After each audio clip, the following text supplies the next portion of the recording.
시청자 여러분 안녕하십니까. 지금부터 전흑현의 안보정론을 시작하겠습니다. 이번 시간에는요, 대우조선해양의 노조 파업 문제를 집중적으로 분석해 드리겠습니다. 여러분들 잘 아시다시피 대우조선 파업 지금 이제 50여일째로 넘어가고 있고요.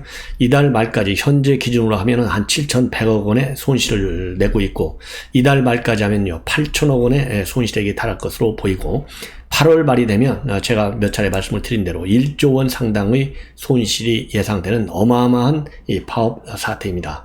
더군다나요, 지금 현재 대우조선의 경우에는 이제 공적 자금이 2000년도 이후에 투입이 돼가지고요, 투입된 공적 자금 액수만 11조 원에 이른다, 이렇게 지금 알려지고 있는데요.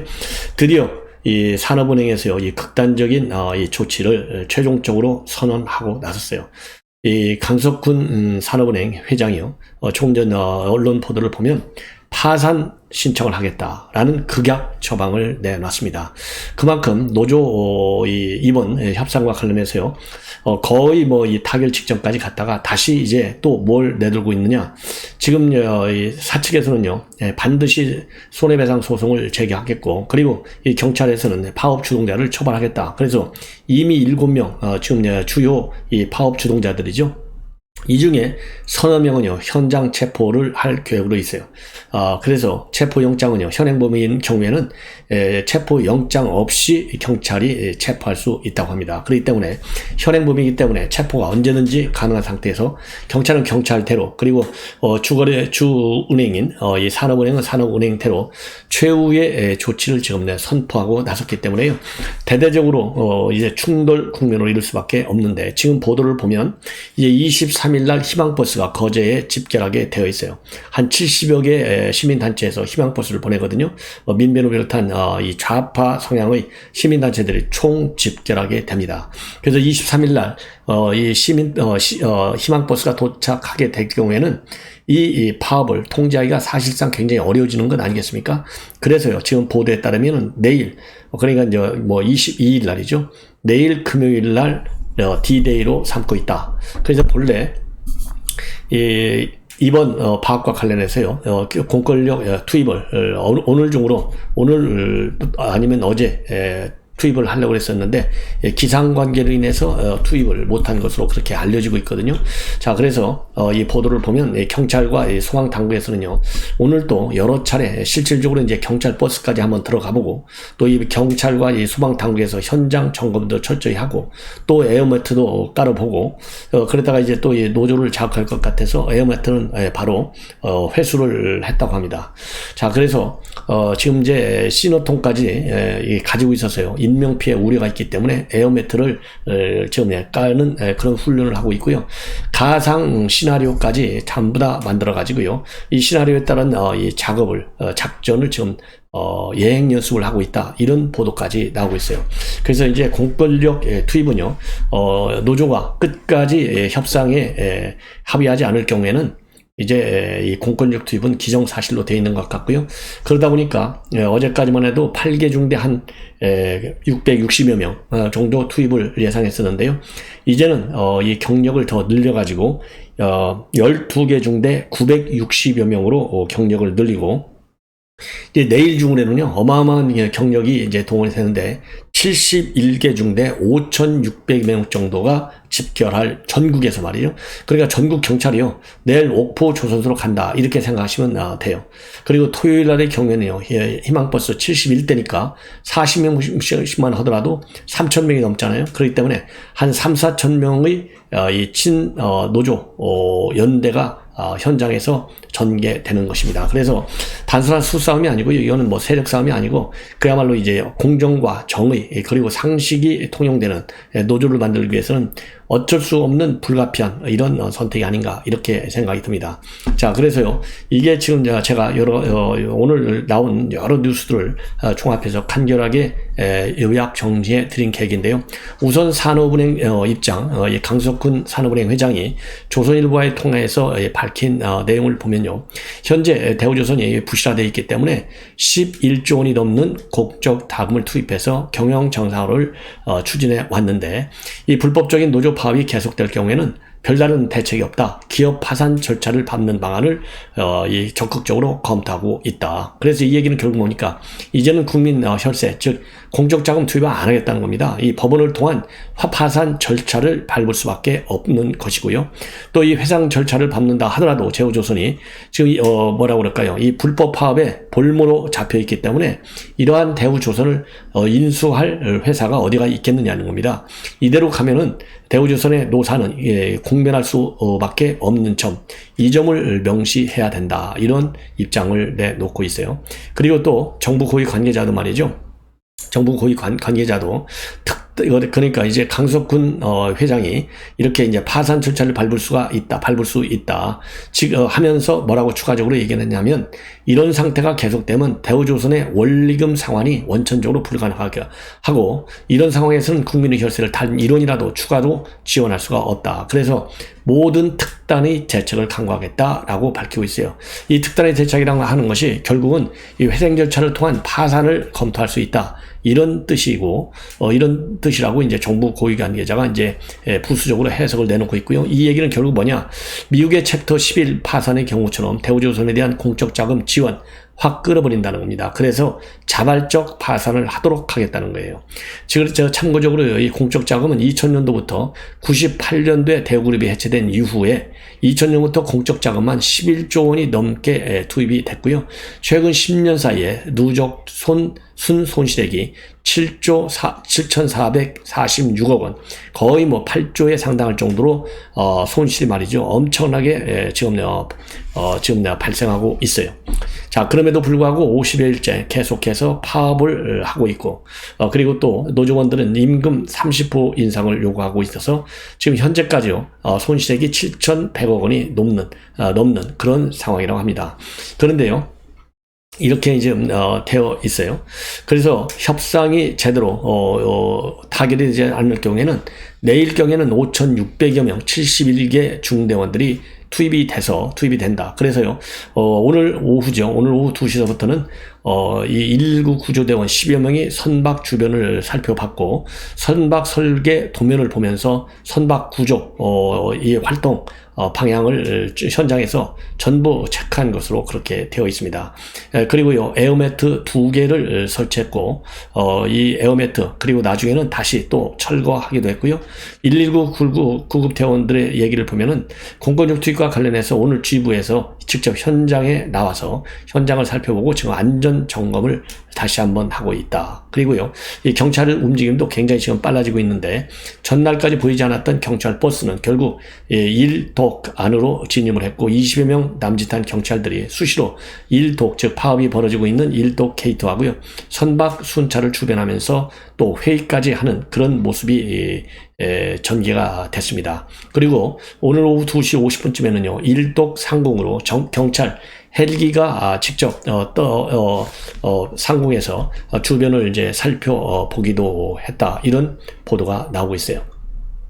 자, 그리고요, 지금 이제 여러분들께서 잘 아시겠지만은 소방청하고 이제 경찰청이요 합동으로 진압 시나리오를 세워서 도상 훈련을 하고 있고, 이 도상 훈련의 핵심은요, 이 농성장 안에 인화성 물질을 반입한 것으로 알려지고 있고, 이게 화재나 또 폭발 위험성이 있기 때문에 최대한 빠른 시간 안에 속전속결로 진압하는 그런 작전을 세우고 있는 것으로 지금 알려지고 있습니다. 그리고요, 주변에 이제 경력을 대대적으로 늘리는 것도 추가적인 인화 물질 반입을 막기 위한 차원에서 지금 현재 이 경력 추가 증강 배치가 이루어지고 있다. 이렇게 지금 나오고 있습니다. 자, 그러면은요, 지금까지 이제 협상 결과를 보면 우선 임금 30% 인상을 요구했는데요. 임금은 4.5% 정도만 죄송합니다. 4.5% 정도만 인상하는 방향으로 잠정적으로 합의가 됐는데요. 지금 핵심 이슈는 바로 뭐냐? 이 손해배상 소송을 철회해달라는 겁니다. 그래서 일부 노조 지도부에 대해서만 손해배상을 청구하고 나머지 노조원 조합원들에 대해서는 소송을 제기하지 말라 달라 이렇게 하고 있는데요. 협력업체 대표들은 여기에 대해서는 불가능하다 이렇게 입장을 밝히고 있어요. 자, 왜냐면요, 일부 노조 집행부에서만 손해배상을 청구하라 이 얘기는요, 파업 노조원이 100여 명쯤 되는데 120여 명쯤 되는데요, 여기에 대해서 철회해달라, 이거는요, 다른 또 협력사와의 이 관계가, 이해관계가 또 얽혀있기 때문에 이것 자체가 지금 받아들일 수 없다는 겁니다. 예.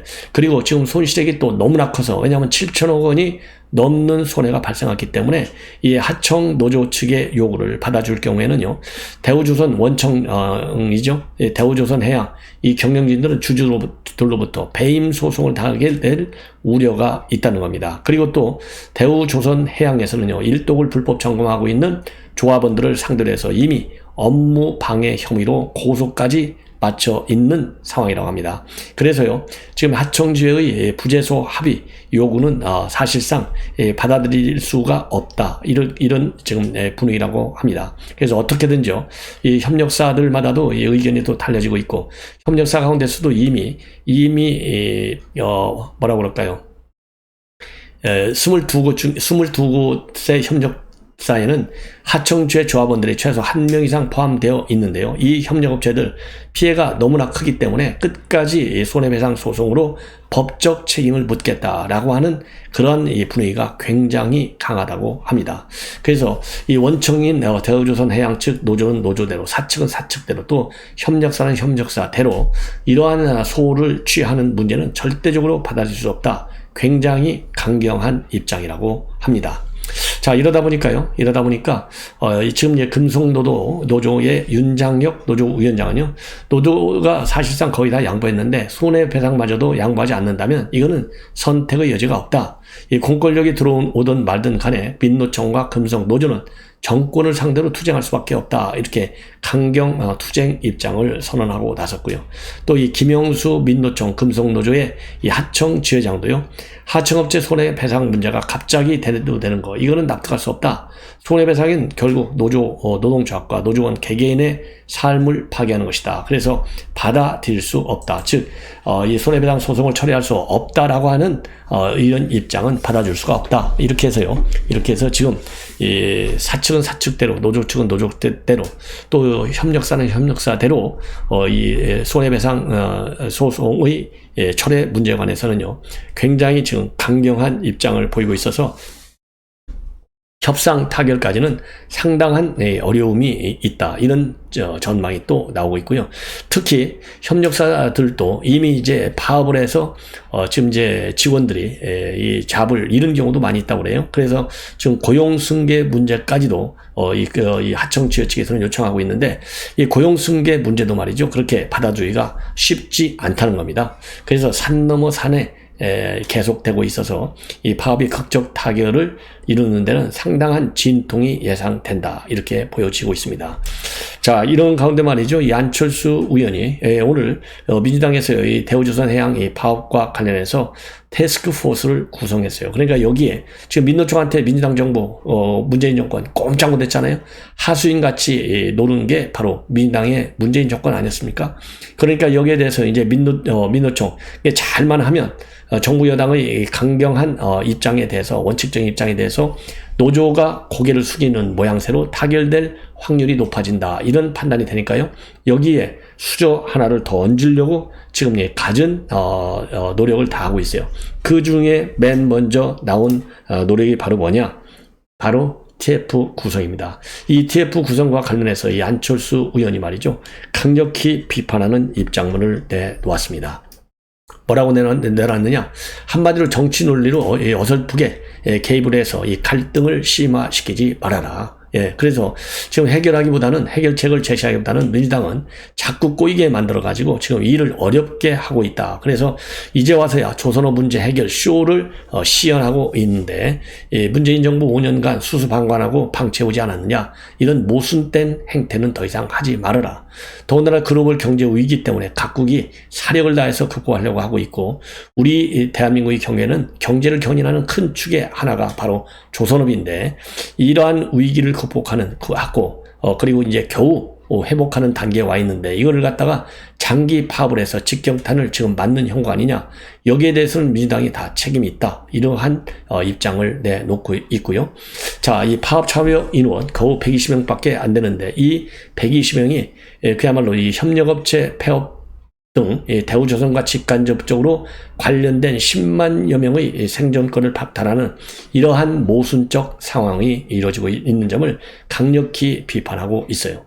자, 그러면서요, 노조는 임금 인상의 약속을 요구하면서도 우리 공동체 모두의 약속인 법을 지키지 않고 있고, 또 이 법원에서 이 불법행위 퇴거 명령 최근에 내렸지 않습니까? 하루에 300만 원 손해배상하라 이런 명령에도 불응하고 있다. 그러면서 장기 파업 손실액이 무려 7천억 원에 달하는 거, 이거 어마어마한 손실이다. 이렇게 적시를 또 하고 있습니다.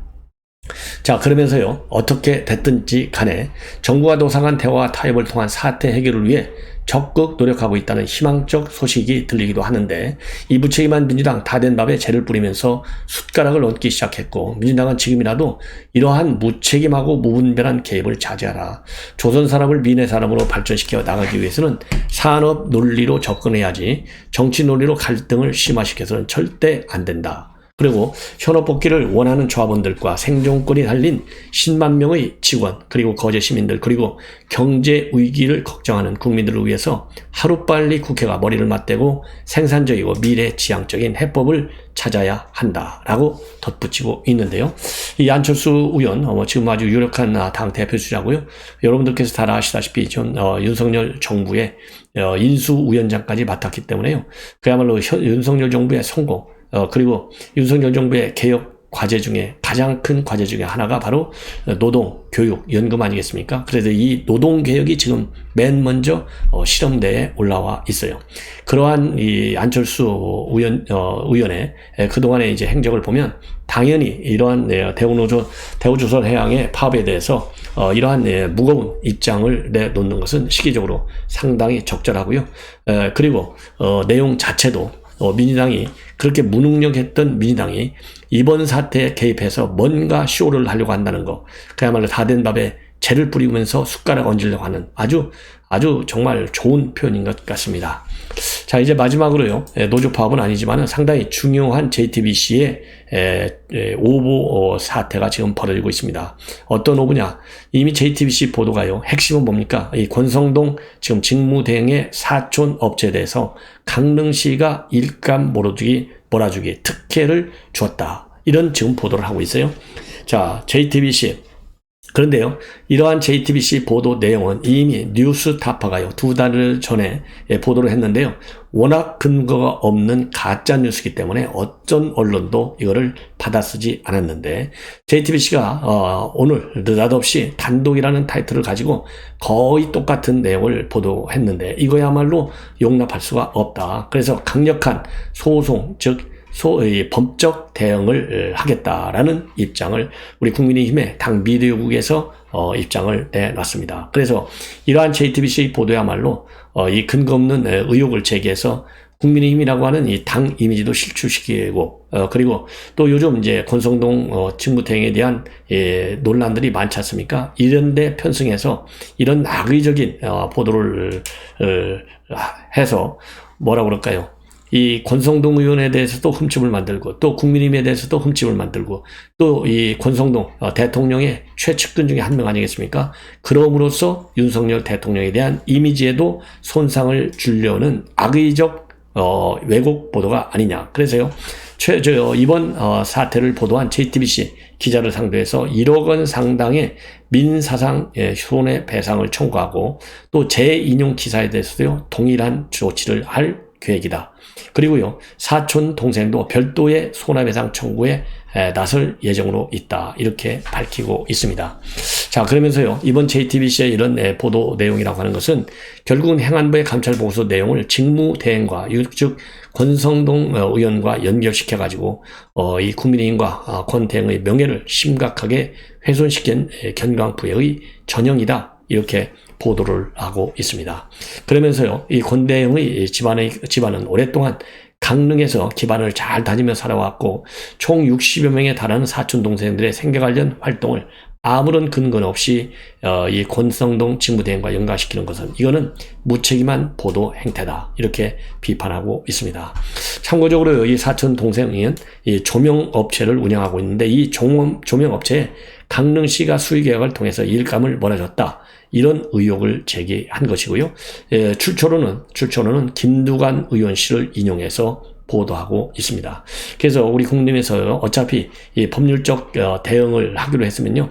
관련 당사자들 전부 다 한 명도 예외 없이 이 소송을 제기해서 법적 책임을 묻도록 해야 될 게 아니겠느냐. 왜냐하면 5년 내내 국민의힘과 또 이 윤석열 대통령의 측근들을 흔드는 이러한 보도 굉장히 유감스럽고 이번에 강력하게 법적 대응을 하지 않을 경우에는요. 그 버릇이 3살버릇 8까지 간다고 하잖아요. 5년 내내 갈 것 같습니다. 그런 측면에서 이 JTBC에 대한 이 강력한 법적 대응 저는 지지합니다. 시청자 여러분, 이것으로 본 방송을 마치겠습니다. 잠시 후에 심야 방송을 해드리도록 하겠습니다. 알람을 설정해서요. 많이 시청해 주시면 대단히 고맙겠습니다. 감사합니다.